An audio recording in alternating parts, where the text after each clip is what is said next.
আমি বলবো, আপনার জীবনে আপনি যে স্বপ্নটা ছোটবেলা থেকে দেখেছেন, আপনার জীবনটাকে আপনি কোথায় দেখতে চান? আপনার নিজেকে আপনি কোথায় পৌঁছাতে চান? অথবা বড় হতে, হতে আপনি যেই স্বপ্নটা লালন করে আসছেন, আপনার নিজেকে আপনি কোথায় দেখতে চান?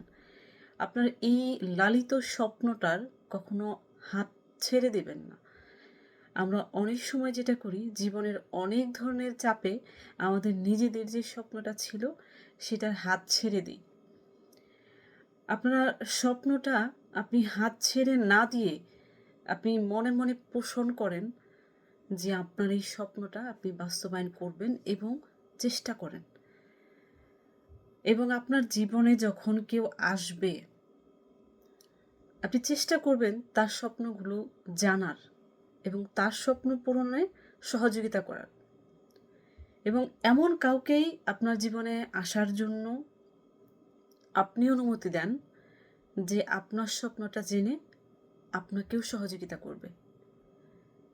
এই সময়ে এসে কারো মনস্তান্ত্রিক ব্যাপার না জেনে বুঝে কাউকে জীবনে আসতে দেওয়াটা আমার মনে হয় না খুব বেশি বুদ্ধিমানের কাজ।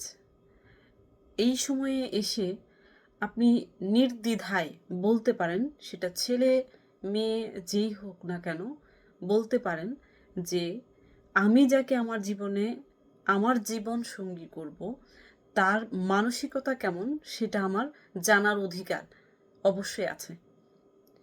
সুতরাং আপনি জীবনে গুরুত্বপূর্ণ একজন মানুষকে আপনার জীবনে ঠাঁই দেওয়ার আগে তার মানসিক অবস্থাটা অবশ্যই আপনি নিজে আগে দেখবেন, দেন সিদ্ধান্ত নেবেন যে আপনার জীবনে তাকে যদি আপনি সঙ্গী করেন, সেক্ষেত্রে আপনার স্বপ্নগুলোর হাত ছেড়ে দিতে হবে, না আপনি আপনার স্বপ্নগুলো নিয়ে এবং তার স্বপ্নগুলো নিয়ে দুইজনের স্বপ্নটা পূরণ করার ক্ষেত্রে দুজনের পরিপূরক হয়ে সামনে এগিয়ে যেতে পারবেন কিনা, এই বিষয়টা অবশ্যই নিশ্চিত করে তারপর আপনি আপনার জীবনে জীবন সঙ্গী নির্বাচন করুন।